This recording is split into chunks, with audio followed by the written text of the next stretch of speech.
அனைவருக்கும் வணக்கம். பிரேம்நாத் சார் வந்து சேலம் மாவட்டம் வேங்காம்பட்டி 25 வருஷமாக ஊராட்சி மன்ற தலைவராக பேரூராட்சி வந்து சுயேட்சையாக வந்து 20 நிமிஷம்.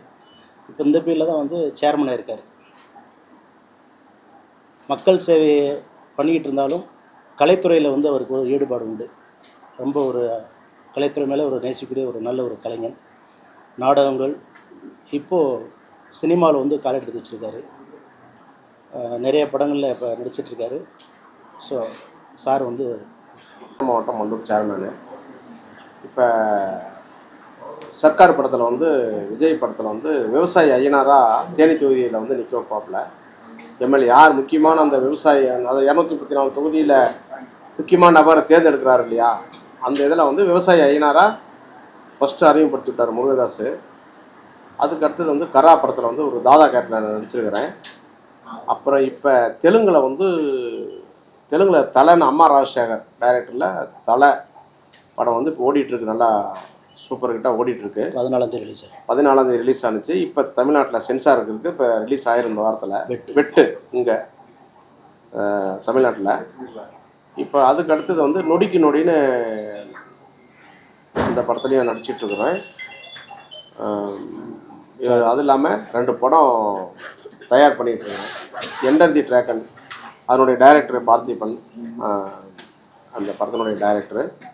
லில்லி புட்டுன்னு ஒரு படம், அது பார்த்திங்கன்னா ஒரு மிகப்பெரிய ஒரு கமர்ஷியல் படம். அதாவது 10,000 வருஷத்துக்கு முன்னால் அந்த லில்லி புட்டு எப்படி உருவானுச்சு, இப்போ இந்தியாவிலேயே ஒரு மிகப்பெரிய ஒரு அரசியல்வாதிகிட்ட அந்த லில்லி புட்டு வச்சு எப்படி இருக்குது அப்படிங்கிறத மையப்படுத்தி அந்த கதை எழுதிட்டு முடிஞ்சிருச்சு. அது பேன் இண்டியாவில் வந்து அந்த ரெடி ஆகிட்டு இருக்குது. இன்னும் ஒரு 3 மாதத்தில் ஷூட்டிங் போயிடுவோம்.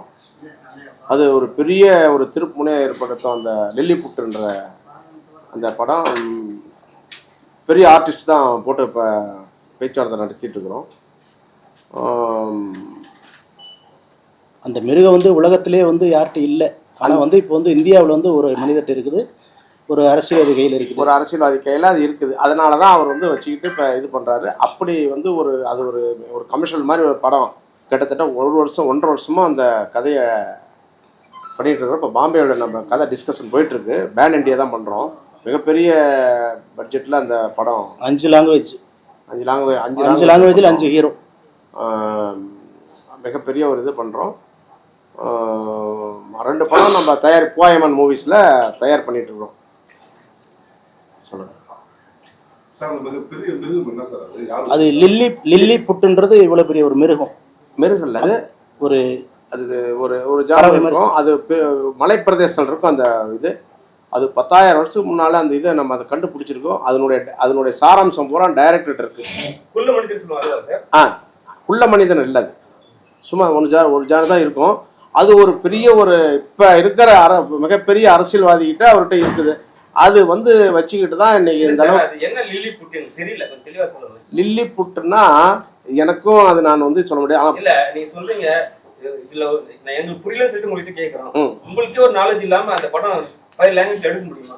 இல்ல, அதாவது லாங்குவேஜ் இருக்கு. அது முழுசா டைரக்டர் தான் சொல்லணும். அரிய வகை மிருகம் ஒன்று இருக்கு. அது வந்து ஒரு மிகப்பெரிய ஒரு மனிதர்கிட்ட இருக்கு. அதை மையப்படுத்தி நம்ம கதை அந்த லில்லி புட்டுன்றது நாங்க தயார் பண்ணிட்டு இருக்கிறோம். அது இது நாம சொல்லக்கூடாது இல்லைங்களா? அது சரியா சார், எனக்கு புரியல நீங்க சொல்றது. லில்லி புட்டுன்னு கேள்விப்பட்டிருக்கீங்களா? கேள்விப்பட்டிருக்கேன் சார். அதோட அர்த்தம் என்ன, அது எப்படி இருக்கும்? அது நான் என்ன கேட்டேன்னா, எனக்கு லில்லி புட்டு சொன்ன வரைக்கும் குட்டி மனிதர்கள் சொல்லுவாங்க. அதனால அந்த குள்ள மனிதர்கள் கேட்டேன் சார். குள்ள மனிதர் மாதிரி இருக்கா என்னன்னு தெரியல. ஆனா மொத்தத்துல மிருகம், அது ஒரு அரிய வகை மிருகம். அது வந்து இங்கெல்லாம் பெரிய மலை பிரதேசம் ஒரு அபூர்வமான ஒரு இதா இருக்கு. அது ஒருத்தர் வச்சு ஒரு பூஜை போட்டு வச்சுட்டு இருக்கிறாரு அப்படிங்கிற மாதிரி ஒரு இதுதான் சொல்றது. அது நம்ம சொல்றாங்க. அந்த மையமா வச்சு மொத்தத்தில் ஒரு மலை பிரதேசத்தில் இருக்கிற ஒரு அந்த அரிய வகை மிருகத்தை வச்சு இந்த படத்தை நம்ம தயார் பண்ணிட்டோம். இப்போ இது நடிகை இப்போ டிஸ்கஸ் பண்ணிட்டு பாம்பே இருக்கார் டைரக்டர். நீங்கள் அவர் தெரியாது இருந்தால் வந்திருப்பார். ஏன்னா அவருடைய இதுதான் பூரா அவருக்கு தான் தெரியும். அதுக்கு அடுத்துட்டு அவர் வந்து ஒரு 7-8 வருஷமாக அந்த கதையை எழுதி ஒரு இது பண்ணி வச்சிருக்காரு. பேர் என்ன? அவதார். அவதார் கரா படத்தினுடைய டைரக்டர் அவதார். சங்கர் சாருடைய அசோசியேட். அரசியலில் வந்து சினிமா துறைக்கு வந்த காரணம் என்ன சார்? சார் நாங்கள் கிட்டத்தட்ட 35 வருஷம் எங்கள் ஊருக்கு ஆர்டிஸ்ட், மெயின் ஆர்டிஸ்ட் கூட்டிகிட்டு போவோம். பெரிய பெரிய ஆர்டிஸ்ட் கூப்பிட்டு போய் அங்கே சேலம் மல்லூரில் வந்து ஒரு கலை நிகழ்ச்சி நடத்துவோம். நாடகம் நடத்துவோம். கலை நிகழ்ச்சி மிகப்பெரிய ஏதாவது ஒரு சாரதா கூட்டிகிட்டு வருவார். பெரிய ஆர்டிஸ்ட் லட்சுமி மேனன், தேவயானி, சரத்குமார் பொண்ணு, வருஷம் ஒரு ஆர்டிஸ்ட், பெரிய பெரிய ஆர்டிஸ்ட் கூட்டிகிட்டு போய் கிட்டத்தட்ட ஒரு 20-30,000 பேர் ஒரு கோயில் திருவிழாவுக்கு நான் கொண்டு போய் என் தலைமையில் கிட்டத்தட்ட ஒரு 15-20 லட்ச ரூபாய் செலவு பண்ணி நான் நிகழ்ச்சி நடத்துவோம். நான் இப்போ எந்த டிராகன் சொன்னீங்க, அதை யார் சார் ஹீரோ? ஹீரோ சொல்லுங்கள் சார். ஆக்சுவலாக வணக்கம். இப்போ வந்து அஜித் படமே வந்து பாத்தீங்கன்னா உங்களுக்கு பெரிய இஷ்யூ ஆயிடுச்சு. அவங்க கேஸ் போட்டாங்க, பணம் வாங்குறாங்க. இப்போ நீங்க இதுமே டைட்டில் தேவை போட்டு பண்றீங்களா எப்படி? இல்லை சார், ஆக்சுவலாக அது ஹாலிவுட்டில் இருந்த டைட்டில் நம்ம தமிழ் சினிமாவுக்கும் யூஸ் பண்ணலாம். ஹாலிவுட்டில் இருக்கிற டைட்டில் வந்து ரைட்ஸ் வாங்கி பண்ணணும்னு அவசியம் இல்லை. நம்ம தமிழ் சினிமாவில் அந்த டைட்டில் யூஸ் பண்ணலாம். இந்த கதைக்கு அந்த டைட்டில் அப்படின்னா நீங்கள் நினைக்கிற மாதிரி ரொம்ப பெரிய அந்த விஷயம்லாம் கிடையாது. இது வந்து ஒரு டார்க் காமெடி சப்ஜெக்ட் தான். இதில் வந்து டிராகன் கம்யூனிட்டின்னு சொல்லிட்டு ஒன்று இருக்குது, ரெட் டிராகன் கம்யூனிட்டின்னு ஒன்று இருக்குது. ஸோ அதில் வந்து ஹீரோ எப்படி ஃபைனலாக ஜாயின் ஆகுன்றது தான் என்டர் தி டிராகன் சொல்லிட்டு ஒரு கான்செப்ட் வச்சுருக்கோம். இது முழுக்க முழுக்க ஒரு ஆக்ஷன் காமெடி. நீங்கள் ஜாக்கி சான் சார் படம்லாம் பார்த்தீங்கன்னா ஒரு பவர் பேக் ஆக்ஷன் இருக்கும், அட் த சேம் டைம் அந்த ஹியூமர் சென்ஸ் இருக்கும். ஸோ அந்த மாதிரி ஒரு ஸ்கிரிப்ட் தான் இது. இப்போ இங்கிலீஷ் படம் டைட்டில் வச்சா படம் நல்லா ஓடுதுன்னு சொல்லிட்டு படம் வைக்க டைட்டில் வைக்கிறீங்களா?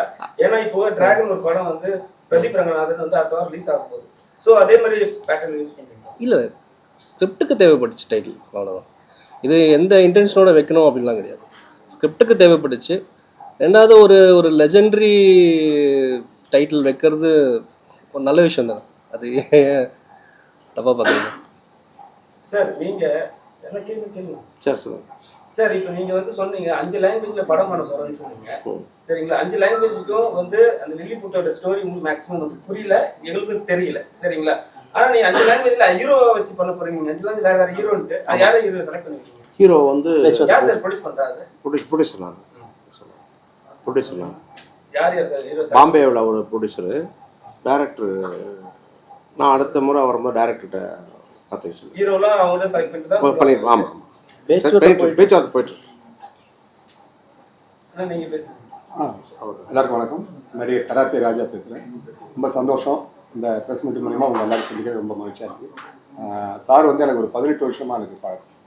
நான் சந்தனக்காடு வீரப்பனா வந்து மக்கள் தொலைக்காட்சியில் இருந்தது.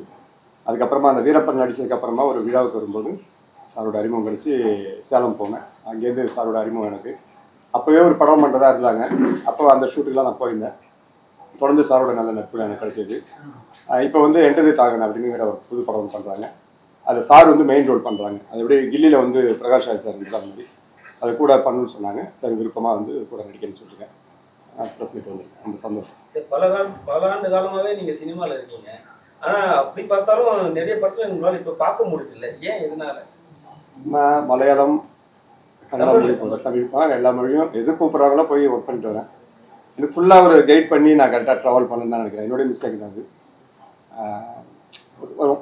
அந்த மொழி கூடும்போது அங்கே போயிடுறேன், இதை விட்டுடுறேன். இங்கே கூடும்போது இங்கே இருப்பேன், அங்கே கூடும்போது விட்டுடுறேன். அந்த டேட்லாம் கரெக்டாக ஃபாலோ பண்ணி போகாமல் விட்டுறேன் நான் சில விஷயம். துணை நடிகர்கள்லாம் வந்து தமிழ் சினிமாவில் அவ்வளோ சரியாக மரியாதை கொடுக்குறேன்னு இல்லைன்னு ஒரு கேள்வி இருக்கு. அதெல்லாம் உண்மையா சார்? இல்லை கொடுத்தாங்கன்னா இப்போ நீங்கள் வந்து இங்கே கூப்பிட்றாங்க, இருந்தாலும் அங்கே போகிறேன்னும் போது இங்கே ஏதோ ஒரு விஷயம் நடக்குதுல்ல, அதுதான் கேட்குறேன். அவங்க தானே கூப்பிடுவாங்க, டைம் வரும். நம்ம வெயிட் பண்ணணும். எந்த ஒரு விஷயத்துக்கும் அவசரப்படக்கூடாது. நான் தெரிஞ்சுக்கிட்டு லைஃப்பில் உடனே அடுத்தடுத்தது போகணும் அப்படிங்கிற மாதிரி பார்த்தா அவங்கவுங்க சூழ்நிலை வேறு மாதிரி இருக்கும். அவங்க நிறைய ஆர்டிஸ்ட்டை பார்ப்பாங்க. ஒவ்வொரு ஆர்டிஸ்டோட கேரக்டர் பார்ப்பாங்க. இப்போ என்னை பார்க்கும்போது யாருக்கும் பெரிய சிரமமாக தொந்தரவுலாம் நான் கொடுக்க மாட்டேன். அதனால் ஒருத்தர் பார்க்கும்போது நான் யாரையும் போய் கேட்டு அந்த மாதிரி கொஞ்சம் ஃபாலோ பண்ணல. ஒவ்வொரு ஆஃபீஸும் போய் பார்க்கணும் இல்லையா? எனக்கு ஆஃபீஸும் சரியாக தெரியறதில்லை. அந்த ஒரு இடம் 2 இடம் போவேன். அப்புறம் கண்டினியூ நான் எங்கேயும் போகிறதில்லை. வெளில அந்தந்த ஷூட் போயிடும்போது நமக்கு அந்த டேட்ஸ் யாராவது மெயினாக பார்த்தாங்கன்னா அதுவும் பிரச்சனை இல்லை. அப்படி நான் யாரையும் நியமிக்காம வச்சிருக்கேன். அது ஒரு பெரிய மைனஸ் தான். ஸோ அதை மிஸ் ஆகிடுது. இந்த படமா என்டர் தி டிராகன் ஷூட்டிங் ஆரம்பிச்சாச்சு. ஃபர்ஸ்ட் ஷெட்யூல் கம்ப்ளீட் பண்ணியிருக்கோம். செகண்ட் ஷெட்யூல் ஆக்சுவலாக ஹீரோ வந்து வெற்றி பண்ணுறாரு. 8 தொட்டக்கல் ஜெயிலாமல வெற்றி தான் ஹீரோவை லீட் பண்ணுறாரு. டிஎம் கார்த்திக் சார், அப்புறம் ஆதித்யா கதிர், அப்புறம் பிராங்ஸ்டர் ராகுல், ஸ்ருதி பெரியசாமி, ஒரு ஆர்டிஸ்ட் கஞ்சாகர் பண்ணேன். இது ஒரு 13-12 லீட் ஆர்டிஸ்ட் இருக்காங்க. மெயின் ஆர்டிஸ்ட் 2 பேர். ஒரு பெரிய ஆக்டர் ஒரு கேமியோ பண்ணுறாரு, அது சஸ்பென்ஸ், லாஸ்ட்டில் தான் நாங்கள் ரிவீலே பண்ணுறோம். கேமராமேன் வந்து ஜிப்சி படத்தோட கேமராமேன் பாலா ரோசையா பண்ணுறாரு.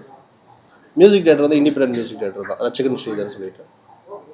ஆர்ட் டைரக்டர் மைக்கேல் ராஜ், யானை, சினம், கொம்பு வச்ச சிங்கம்லாம் பண்ணாங்க.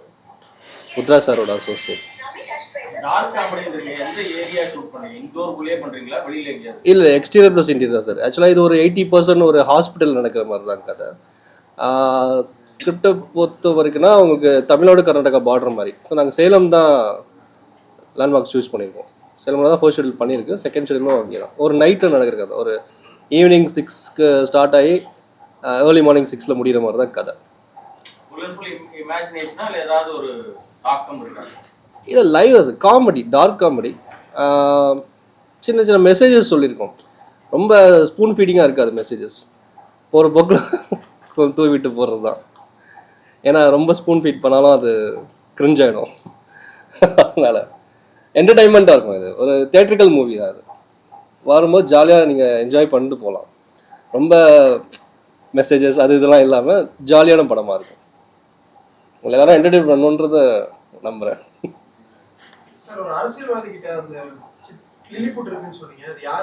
இல்லை, அது நம்ம கதை கிடையாது சார். இந்தியாவில் ஒரு அரசியல்வாதி இருக்குன்னு சொல்கிறாங்க. ஆனால் அது பெரிய அரசியல் அவங்களுக்கு தெரியும். அரசியல்வாதி யாருன்னு இப்போ அவர் ஒன்றுமே பண்ண முடியல. அவர்கிட்ட தான் இருக்குது. நானும் சொல்லக்கூடாது இல்லை, அது சரியா இருக்காது இல்லையா? என்னன்னா லில்லிபுட்டை பத்தி உங்களுக்கு ஒரு புரிதல் இல்ல, அது கூட அது இல்லாம வந்து யாரோ ஒருத்தர் சொன்னாங்க சொல்லிட்டு இது மாதிரி ஒரு குற்றச்சாட்டு இருக்கலாமா? பெரிய அரசியல்வாதி குற்றச்சாட்டு நாம சொல்லலையே, குற்றச்சாட்டை வைக்கலையே. நீங்க எப்படி குற்றச்சாட்டு? நீங்க தான் சொன்னீங்க உன்னாருமா பெரிய அரசியல்வாதிகளுக்கு பெரிய சினிமானாவே யாரும் சொல்லுன்னு கேக்குறாங்க. இல்ல சார், சினிமானே கற்பனை தான், கற்பனைன்னு சொல்றாங்க. இப்ப நாம பார்த்தோமா லில்லிபுட்டை, ஏதோ சொல்றாங்கன்ட்டு நாம ஒரு கதை படம் எடுக்கணும்னு எடுக்கிறோம். அது அப்படி சொல்றாங்க. அதாவது கதையில அந்த மாதிரி சொல்றாங்க, ஃபேண்டசி இருக்கும், இருக்கலாம். ஆனா அந்த மாதிரி ஒரு இது சொல்றதுனா அதை வச்சு ஒரு மையமா நாங்க பண்றோம். அப்புறம் அதுல நிறைய எத்தனையோ பிரச்சனை வரும், எல்லாம் வரும், எல்லாம் வரும். அப்புறம் சினிமாவுக்கு வந்துட்டாவே எல்லா பிரச்சனையும் தானே வரும்.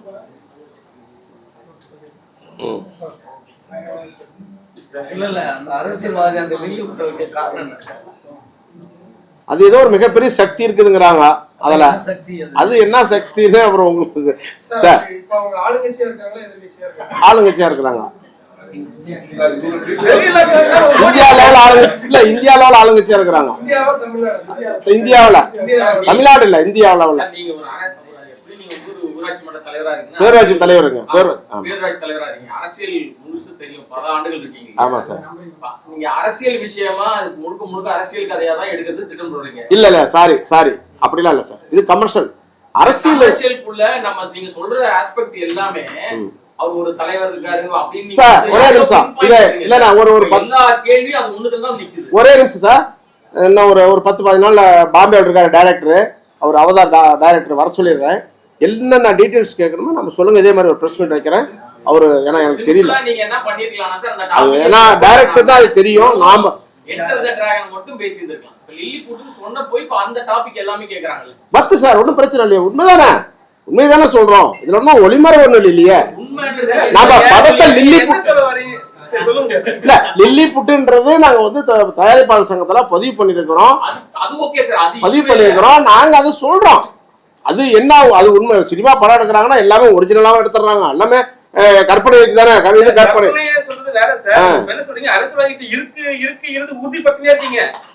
அதுதான் அதுதான் சார், அது உண்மையா கூட இருக்கலாம், இல்லாமே இருக்கலாம். ஒரு கற்பனை தான். ஒரு படம் ஸ்டார்ட் பண்றாங்க, டைரக்டர் இது நம்ம அது ஒரு 2 ஏக்கரால வச்சு சாமி கும்பிட்டு இருக்காரு. அவர் மிகப்பெரிய பூஜை போட்டு சாமி கும்பிடுறாருன்னு சொல்றாங்க. டைரக்டர் சொல்றாரு யோகா பண்ணுவாரா? தெரியல சார். சார் சார் அது தெரியல. இது வந்து அது டைரக்டர் நான் உட்காந்து வைக்கிறேன் சார். நீங்க எல்லா டீட்டெயில்ஸ் கேட்டுங்க. அவர்கிட்ட எல்லாமே இருக்கு. எல்லாம் கம்ப்ளீட் ஸ்கிரிப்ட் ஃபுல்லா அவர் தான் அந்த அரசியலை பத்தி சொல்லுவாரா? சொல்லுவாரு. அவர்கிட்ட தான் அவர் சொல்லிடுவாரு. சார் நாட்டோட நம்பர் 1 நம்பர் 2 சார்? தெரியல சார். சார் நான் அவர் தான் டைரக்டர் சார். ஒன்னை விட 2 ரொம்ப நீங்க சொல்ற இல்ல சார், டைரக்டர் உட்காந்து வைக்கிறேன் சார். நீங்க என்ன கேட்கணும் அடுத்த வாரமே உங்களோட கிறிஸ்மஸ் வச்சிருங்க. நாம உட்காந்து வைக்கிறேன். ஒன்றும் பிரச்சனை இல்லை. இது என்ன சார், இது என்ன நாம என்ன இதா பண்ண போறோம்? படம் எடுக்கிறோம், யார் வேணாலும் காட்டலாம். இப்போ பிரதமர் அங்க பிரதமரை கூட தான் இது பண்றாங்க மாதிரி வருது. அதுக்கு என்ன பண்ண முடியும்? நாம சொல்ல சார். அது ஒன்றும் பிரச்சனை இல்லை. டைரக்டர் வச்சிருக்காருன்றீங்க சார். இல்லை இருக்கலாம். அது ஒரு சக்தி வச்சுக்கிட்டு கூட அவர் பண்ணிட்டு இருக்கலாம். எல்லாத்தையும் இது பண்ணலாம். அது நம்ம ஆன்மீகத்தினால அப்படி சொல்றீங்க? அப்படியே இருக்கலாம். அது நம்ம படம் நம்ம எடுக்கிறோம், நம்ம அது சொல்லக்கூடாது இல்லை சார். நீங்க ஏதாவது ஒண்ணு கண்டா போட்டு எங்களுக்கு அதை பத்திலாம் ஒண்ணு காலம் இல்ல. அது நாங்க சந்திக்கலாம். அது ஒரு பிரச்சனை இல்ல சார். இல்ல சார், நான் சுயேட்சா தான் 25 வருஷமா சேர்மனா இருக்கிறேன். எங்க ஒய்ஃப் இதா இருக்காங்க. இப்ப நாங்க வந்து சுயேட்சா ஜெயிச்சுட்டு வந்தோம் 25 வருஷமா. இப்ப நம்ம இதை பேரூராட்சி தலைவரா இருக்கேன், சேர்மனா இருக்கேன் சார். இருக்குன்றீங்க இல்லன்றீங்க எது சார் உண்மை? சார் இருக்குது சார். அது யாரும் சொல்ல மாட்டீங்க. யார் அந்த சார் கேக்குறாங்க? உங்களுக்கு தெரியாதுங்களா சார்? சார் சார் உங்களுக்கு தெரியுமா தெரியாதா சார்? உங்களுக்கு எல்லாமே தெரியும் சார். ஏன் சார் நீங்க வந்து இங்க சென்னையில இருக்கிறீங்க, நான் சேலத்துல இருக்கிறேன். நீங்க அத்தனையும் பலந்துன்னு கொட்ட போட்டீங்க. உங்களுக்கு இப்ப என்ன ஒரு குழு இருந்தாவே நீங்க கண்டுபிடிக்கிறீங்க. அப்ப உங்களுக்கு தெரியாதுங்களா? அது எல்லாம் உங்களுக்கு தெரியும். தெரிஞ்ச நபர் தான் இருக்குதுங்கிறாங்க. படம் எடுத்து வெளியிட்டோம். அதுல எத்தனை சட்ட சிக்கல் இதெல்லாம் நிறைய வரட்டும் பாத்துக்கலாம். ஒன்றும் பிரச்சனை இல்லை, பேசிக்கலாம். சங்கிலி போட்ட மாதிரி ஒரு கார்ட்டூன் ரிலீஸ் பண்ணி அதுவே பெரிய பிரச்சனை ஆயிட்டு போகுது. நீங்க சொல்ற விஷயம் வந்து உங்க பிரச்சனை வரட்டும் சார், சந்திக்கலாம் சார். ஒன்றும் பிரச்சனை இல்லை. எல்லாத்தையும் சந்திச்சுட்டு தான் சார் வரோம். நான் கூட தான் பேரூராட்சி தலைவராக எல்லா கட்சிக்காரங்களும் எதிர்த்து தான் நானும் 25 வருஷமா இந்த இதப்பா முடிச்சு போட கூட சொன்னாங்க. பேரூராட்சின்றது ஒரு கிட்டத்தட்ட 13 கிலோமீட்டர் சுற்றளவு பேரூராட்சி எங்களுக்கு டவுன் பஞ்சாயத்து. அதுலேயே நான் அது 5ஆவது முறை இப்போ சேர்மனாக இருக்கிறேன். நான் அதை பற்றிலாம் கவலை வரட்டும் சார். வருமானமா சார்? அதெல்லாம் வருமானம்லாம் நான் வாங்க மாட்டேன் சார். இல்ல அது என்னன்னா நிறைய பேர் வந்து இது பண்ணி பெரிய பெரிய இடம் சொத்துல சேர்த்து வச்சிருக்காங்க. அதான் கேக்குது. நல்லா சார் நான் வருமானம் உங்களுக்கு மட்டும் சொல்ல சார், எல்லாருக்கும் கேக்குறேன் சார். நான் வந்து காசு வாங்க மாட்டேன் சார். நீ ஒன்றும் இல்லை, உங்கள் பத்திரிகாரங்க யாராவது இருந்தாங்கன்னா சேலத்தில் யாரும் என்னை பற்றி மல்லூர் டவுன் பஞ்சாயத்தில் சேர்மன் வேங்கை ஐயனார் என்னன்னு கேளுங்க, சொல்லுவாங்க. நான் வந்து யார்ட்டும் ₹1 லஞ்சம் வாங்க மாட்டேன். 5:30 மணிக்கு ஆஃபீஸ்க்கு வந்துடுவேன். எல்லாமே டெத் சர்டிஃபிகேட், ப்ளூ பிரிண்ட், தண்ணி கனெக்ஷன் எல்லாமே ஃப்ரீ சார். யாரோ ஒருத்தர் வந்து அங்கே இந்த பணம் அங்கே ஐநாட்டை கொடுத்து இந்த இது நான் பண்ணிட்டதுன்னு சொன்னாங்கன்னா நான் அதே இடத்துல ராஜினாமா பண்ணுறேன் சார். தாராளமாக விசாரிங்க, உறுதியாக விசாரிங்க. இங்கேயே எப்பயாவது ஃபோன் பண்ணி கேட்டுருங்க. ஒன்றும் பிரச்சனை இல்லை. Thank you sir.